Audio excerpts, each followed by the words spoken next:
Well, Indiana basketball falls to Michigan State, and now the Hoosiers are on the verge of missing the NCAA tournament, which would be a total failure in year one under head coach Darian DeVries.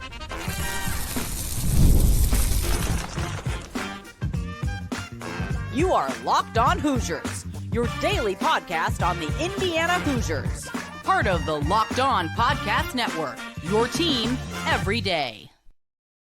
Welcome in. It is the Locked On Hoosiers podcast. I'm your man, Jacob Goins. I appreciate you being here, making this your first listen or your first watch every single day. We are part of the Locked On Podcast Network, which is your team every day and the nation's #1 sports podcasting network. So thank you so much for making that so, and want to let you know that today's episode is brought to you by FanDuel. FanDuel is giving you a way to turn that energy even to a bigger potential win with a college basketball parlay profit boost. Head to FanDuel.com right now to get started. Well, thank you so much for being here. However you support the show, however you support our growth, thank you so much for that. Subscribing to us on YouTube, commenting on the video down below, following us on your audio podcasting platforms. It all helps. It goes a long way. So thank you so much for doing that. And funny timing that FanDuel's talking about college basketball, because that's what we are talking about all throughout today's episode.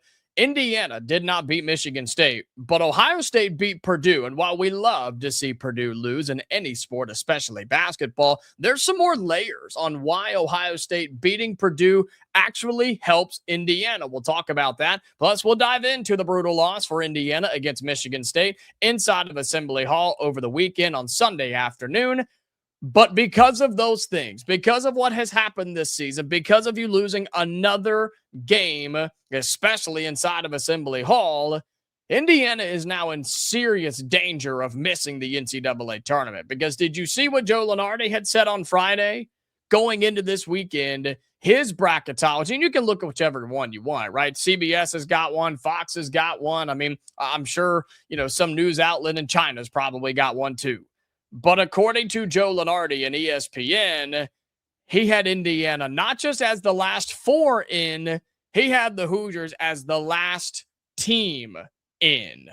And that was going into the weekend before Indiana drops another game to the Michigan State Spartans. And so now with the loss to Michigan State, again, we're going to dive deeper into the game itself and how Indiana just couldn't get a stop. And then when you did, you couldn't get a bucket if his name wasn't Lamar Wilkerson. So more on that in just a little bit. But with the loss to Michigan State, Indiana now 17-12 on the season. We are 8-10 in conference play. And man, it's a logjam right there. Ohio State's above you at 10-8, USC 7-11 below you. A lot of drama going on with USC basketball right now, huh? Their leading scorer, Chad Baker-Mazara, no longer with the team. Yikes. Some scary stuff going on in Los Angeles. But here's the problem. In the three games that we talked about, right, with Illinois, Purdue, and Michigan State, Indiana needed one. You needed an upset somewhere. You needed another quality win, and you just simply didn't get it. And not only did you not get a quality win, you took your worst loss of the season against Northwestern here in Bloomington. You've now lost 4 straight. You're probably going to be out of the NCAA tournament, according to bracketologies. And if the Hoosiers miss the tournament in year one at this point with how the Hoosiers have played, it's a failure for Darian DeVries. It's a failure for Indiana basketball. It's a failure for Indiana as a brand. Because if you miss the tournament with the team that you put together, now, is it put together with bad duct tape and some sticky, gum off the bottom of the desk? Yeah, it is. But this team is talented enough to be playing postseason basketball. And don't start talking to me about the NIT and all that crap. I don't want to hear it. The goal is to make the NCAA tournament, and right now Indiana's not on track to do so. That is a failure to me, because I think that Darian DeVries is a good enough coach. I think this team is talented enough for them to have made the tournament. You still have a week to go. You've got a game against Minnesota, which means nothing other than winning it, and then a game against Ohio State, which again I'll explain in our final segment today. But this is a bad look for Indiana, because you just fired a guy who couldn't recruit and couldn't make the tournament consistently, only to hire this dude who comes in and is on the verge of missing it in his first season. In a year that has been so streaky for Indiana, man. You start out hot, right? You win your first 7 games in a row. You then lose 3 out of 4, including a game to Minnesota, which was horrific. You lost to Louisville, lost to Kentucky. You ripped off 4 wins in a row. Then you give them all back with 4 losses in a row. Then you go and win 5 out of your next 6. And here we are now on a 4-game losing streak. What the heck is this team? Who do you want to be? What do they want to be? And do you want to be in the NCAA tournament? I don't see it consistently. I just don't. I don't see it from Coach DeVries. I don't see it from all the players, right? And the fact that you're playing a 4-man offense, right? According to the game against Michigan State, you were playing 2, right? Because nobody else decided to step up and help Tucker and Lamar. And then defensively, you're just lazy. You're just bad. You're a bad defensive team is what we are for the Hoosiers. At our best, we're absolutely a tournament team. At our best, we can beat some really good teams. And you've done so this year by beating teams like Wisconsin and Purdue. But then you've taken some bad losses this season. Again, the road game to Minnesota, home game to Northwestern. Even the Iowa game was ugly, right? Iowa's not bad. They're not good, but they're not bad. But it was just ugly how it went down. And the problem is, if I'm the tournament committee, I don't touch Indiana. I don't touch them unless you have no reason, or if I guess I'm saying if you don't have a reason or if you don't have a way to say no. That's what I'm trying to say here. If Indiana does something where you don't have a choice, that's what I'm looking for. If you don't have a choice, if you're the tournament committee, a la Indiana win the next 2, including a road game at Ohio State, it'll be a quad 1 win. That's what Indiana has to do moving forward. Again, more on that later. But if I'm the tournament committee, I don't touch Indiana because that's a team you don't know what you're going to get. There's a chance they get blown out. And let's remember what this is about. It's about TV ratings and about money. And Indiana's not the team to shine and go crazy. They can, but it's too big of a risk, too big of a gamble. And if that's the case, and the tournament committee, for a second year in a row, with you on the bubble, they say, nah, we're good. No thanks. You guys stay home in Bloomington. That's a failure for IU. That's a failure for DeVries and for the guys on this team. And I think we are dangerously close to that. You're towing the line. You are all over it, man. And Indiana is not making it easy on ourselves with 2 games to go because you could not get it done against Michigan State. You've got to win out, and you probably need some help around you as well. And speaking of that game against Michigan State, we'll dive into it since we didn't have the chance to go live yesterday. Apologies for that. We're going to talk about it right now here on this episode of Locked On Hoosiers, as Indiana had their chances, just couldn't get a stop, and you couldn't score when you needed to. We talk IU and Michigan State and a tough loss at home right after this. Today's episode of Locked On Hoosiers is brought to you by FanDuel. College basketball, it's nonstop. Big games, tight spreads, momentum swings every single night. From early tip-offs to late-night West Coast shootouts, there's always action on the board. And now FanDuel is giving you a way to turn that energy into even bigger potential wins with a college basketball parlay profit boost. You can build any college hoops parlay that you want. Rivalry games, ranked matchups, season finales we're going to have coming up this weekend, right? You can mix all the spreads and the totals, player props, do whatever you want to do, right? Including for Indiana, got a game against Minnesota on Wednesday, Ohio State coming up next weekend. You can do all of that, right? You can go safe, go bold, do whatever you want to do. It is your parlay, your style, and now with more upside behind it. Head to FanDuel.com right now to get started. That's FanDuel.com. FanDuel, play your game.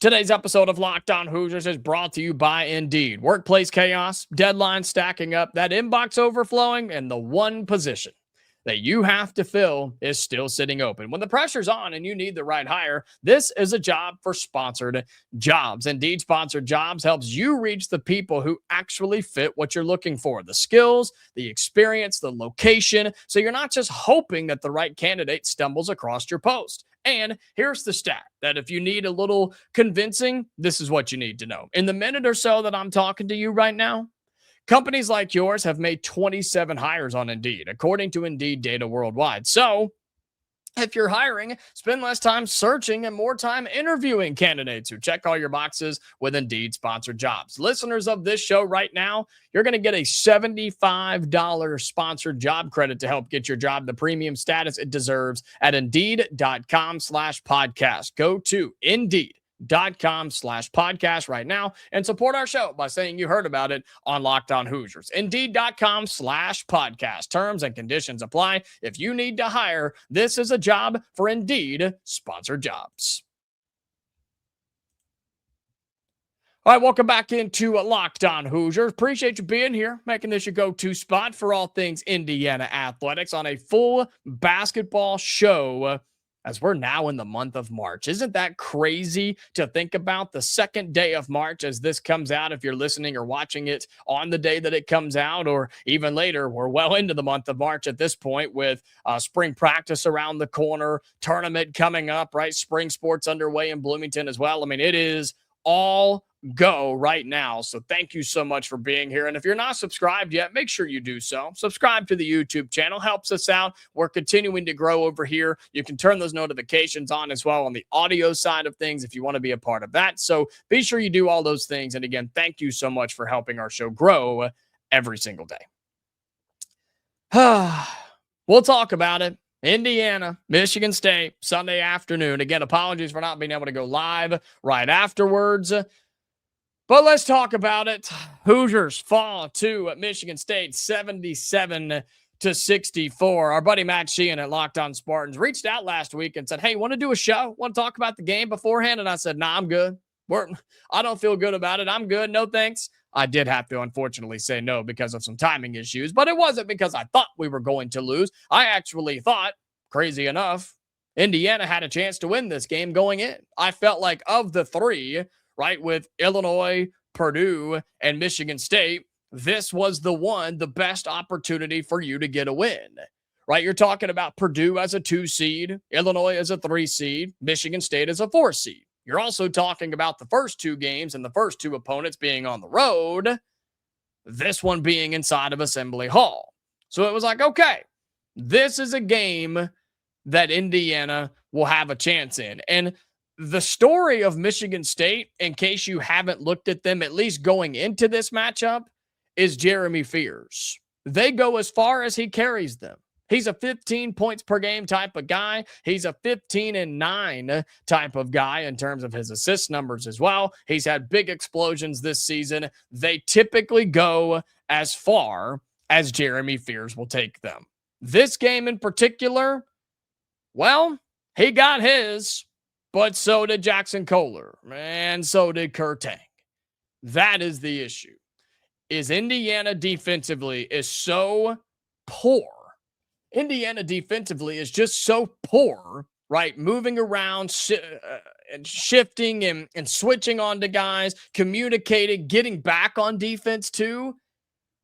I don't know if I've ever seen anything like this. Coming from a coach in Darian DeVries who prides himself on defense. They play defense, they get stops, and they run down the floor. This team didn't really understand the whole message there. This team said, oh, you said run? Yeah, we got you on offense, coach. We got the ball? Yeah, we got you. Let's run down and take a dumb shot. Yeah, we got you, coach. Let's run down and not run an offensive set. And let's just throw one up there and see if it goes in. And if your name is Lamar Wilkerson, yeah, most of the time it does. He had 29 in this game, man. 29 for Lamar, 20 for Tucker, and that's it. You get 8 from Sam Alexis, 4 from Nick Dorn, 3 from Connor Enright. Nobody else wanted to score. You had 3 other players touch the floor and combined for 1 field goal attempt. What are we doing? Indiana loses 77-64, and there was a tale of 2 stories here in this game, right? The big story was for the first, 30 minutes or so, 32, 33 minutes, Indiana just couldn't get a stop. You let Michigan State shoot 50% on your floor. You let them shoot 50% from deep, and they got to the free throw line nearly 20 times. That was the story of the first, again, 32 33 minutes here. And then it happened. Michigan State went cold. A team that was going nuclear, dropping 45 points in the first half, and by a miracle, you were only down by 8. They magically went cold. Indiana got some stops. Michigan State couldn't hit a bucket. They didn't score for 5 minutes. Didn't make a field goal. They did not score for 5 minutes. And Indiana was like, what do you want us to do about it? What do you want us to do with that information? That's cool, Jacob, but what about it? What about it is you didn't get any closer. You couldn't score either. You scored 27 points in the second half at home because Tucker DeVries decided shooting the ball 16 times was a good idea, 12 of them from downtown, and shot just 3 of 12 from deep. Lamar Wilkerson, I'm not going to say anything about his game. I know he shot it 14 times from 3. I would say, God, I'm running through some of them in my head. 4 or 5 of them, especially late. Really, really late. I'm not counting those when the game was already out of hand. I'm talking about in that 5-minute stretch where Michigan State couldn't score and Indiana came down and walked into stupid threes. I know he's got the ability to make it, but that's bad offense. That's bad offense. And that's what Indiana ran on Sunday. But other than that, man, you've got to find some help. And unfortunately, you're just not going to find him. Sam Alexis, when he wants to, he plays good. Now, foul trouble hurt him a little bit. 8 points, 5 boards, 3 assists. Shot 3 for 6 from the floor. Would love to see more of that. Would love to see more Sam Alexis, aggressive Sam Alexis. You got 28 minutes from Nick Dorn and just missed a bunch of shots. Reed Bailey barely played. Tatum Conaway barely played. I thought Josiah Miles, his minutes were incredible. 6 rebounds for Josiah Miles. It's the only stat he recorded other than a turnover. But I thought his minutes were really good. Fouls got him late, but I thought he was aggressive, at least on defense. I thought he was heads on a swivel type of player in this game. Again, crashing the boards and grabbed 6 of the 27 that Indiana had. But you got crushed on the boards. You got crushed in bench points. What did it end up being? Like 23, 24, nothing, I think is what it ended up being. Something like that here, I got it right here, actually. 18-4, 22. Yeah, 22-0. That was it. That was the bench points difference. 22-0. Indiana made 22 shots in this game. It came off the hands of a teammate 8 times. It's bad basketball. It's really bad basketball. And this was a game that just summed up the season. Summed it up. The team you're going against can't miss because you can't stop them. They give you a break. They open the door. And Indiana said, nah, we're good. We don't want to win this one. We're all right. This is depressing, man. This team is so frustrating because you have one of the best outright scorers we've ever seen in Bloomington. And Lamar Wilkerson's going to a waste. It's a fact. It is what it is. He's so good, but he's not good enough to take an entire team to the tournament. And that has nothing to do with him. That is not a bash on him. That is not a negative comment on him. This team around him is just poor. And you're not getting better. You haven't gotten better in a long, long time. And I talked about missing the tournament being a failure. That's on Darian DeVries. This team's structure is on Darian DeVries. Their mindset is on Darian DeVries. And their lack of, not production, but growth is on Darian DeVries. And again, defensively, you let Jeremy Fears go for 21. Jackson Kohler got 21. And then there's Kurtang off the bench. He's their three-point guy. That's all he does. He averages 4 or 5 attempts a game. Shot 8 of them in this game, and he made 6 of them. Would you like to know a fun fact about that in terms of Kurtang this season? That's a season high in makes for him from behind the arc. That's exciting, right? Why do teams just shoot good against Indiana? Maybe because Indiana lets them shoot good. Half of them were wide open. Half of them was a late closeout from a big who was standing in the paint, looked around, realized nobody was there, and had to run out and close out. But guess what? This is big boy basketball. Late closeout means no closeout. And Indiana gets torched inside of Assembly Hall. You fall 77-64. You're now 17-12 on the season, 8-10 in Big Ten play. You were the last team in to the NCAA tournament. I'll tell you how I feel about this loss, though, in terms of the resume and how Ohio State beating Purdue not only made us happy, but maybe helped Indiana as well. We'll talk about that in our final segment coming up on Locked On Hoosiers. Stick around.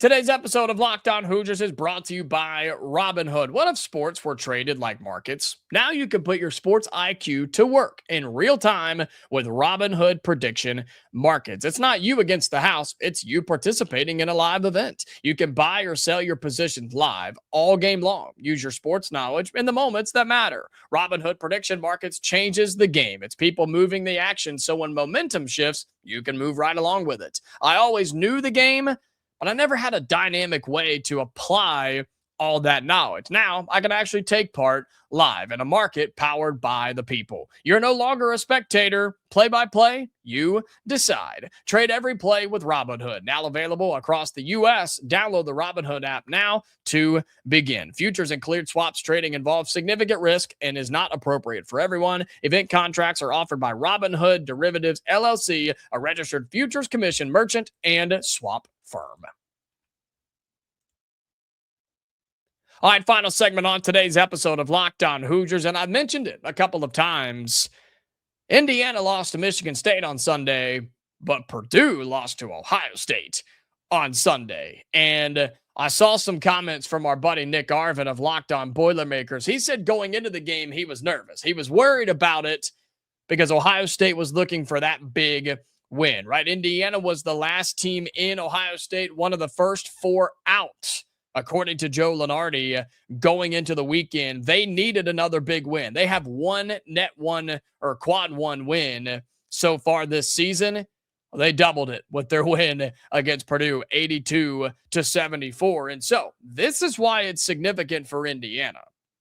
Okay, for weeks, I've talked about this Ohio State team being decent. They're not great. They're not terrible. The numbers are just eerily similar to Indiana. I'll tell you what those are in just a moment. But this Ohio State team is one to keep track of because Indiana, we go to Columbus on the final day of the regular season. We go to Columbus on Saturday afternoon to take on the Ohio State Buckeyes. And for several weeks, I have been talking about this as a possible play-in game. Winner gets in, losers probably out, because it would be one of the last big opportunities to get a quality win. Indiana on the road at Ohio State, they're a top 40 team in the net. It's a quad one opportunity, and it remains that way. But here's why Ohio State beating Purdue is a good thing. A, Purdue loses, and Purdue sucks, and we love that. We love to see the Boilermakers go down. But now Ohio State got the win they were looking for. They got their quad one win. They got their resume building win. They don't really need another one anymore. They go on the road to Penn State in the midweek before Indiana comes in on Saturday afternoon. I don't think Ohio State needs the Indiana game anymore. And to be honest, it probably meant more to Indiana than it did Ohio State, just being a road game for the Hoosiers rather than a home game for Ohio State, right? They're weighted differently in the rankings and the numbers and things in the eyes of the committee. So my hope is subconsciously Ohio State kind of lets off the gas. They can't do so on the road at Penn State. That'd be a terrible loss, and that would take them right back out of the tournament. But if they beat Penn State, I don't know or really think that Ohio State gets punished if Indiana goes on the road and beats them on Saturday. But I think Indiana could get right back into the tournament with that win because now we don't have an updated bracketology yet since Indiana lost to Michigan State or Ohio State beat Purdue. But the Hoosiers and Buckeyes are probably just going to flop, right? Or flip or switch or whatever word you want to use. Ohio State, they should move up higher than that. They shouldn't be the last team in after beating a top 10 Purdue team. It was in Columbus, but a win's a win. I don't care where you do it, right? Ohio State should be in, and hopefully they're comfortable to where they beat Penn State and they're fine, and a loss to Indiana doesn't matter.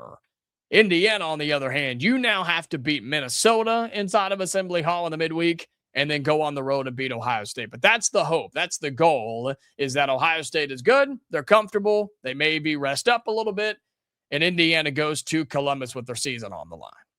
I think that's probably where we are. I think it's no longer a play-in game for both sides, but I do think it's a play-in game for Indiana. I told you the numbers are eerily similar for these two teams. Listen to this.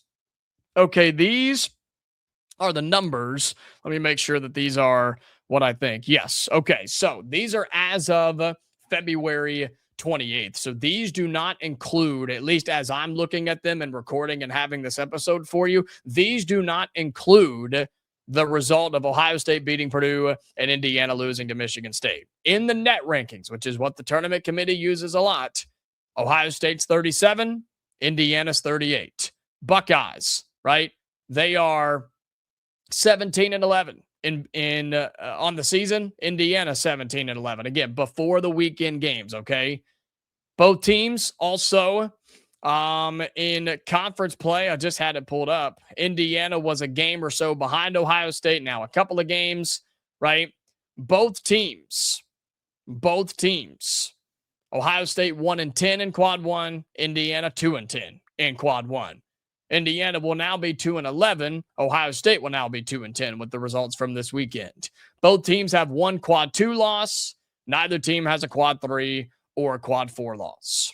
That's what these teams are, man. They are so even, and Ohio State got a big win that they needed, but they got it late in the season. That's the problem. Indiana's clinging on to a win against Purdue in late January, and you've done crap since.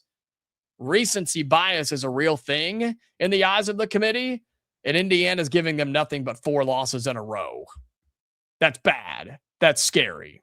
But you've got a chance against Ohio State. I'm fascinated to see what the bracketologists say on this week's games and what that game means on Saturday. If both teams handle their business in the midweek against inferior opponents, Penn State and Minnesota, what does the Indiana-Ohio State game mean? I think it means less for Ohio State now, and I think it means even more to the Indiana Hoosiers.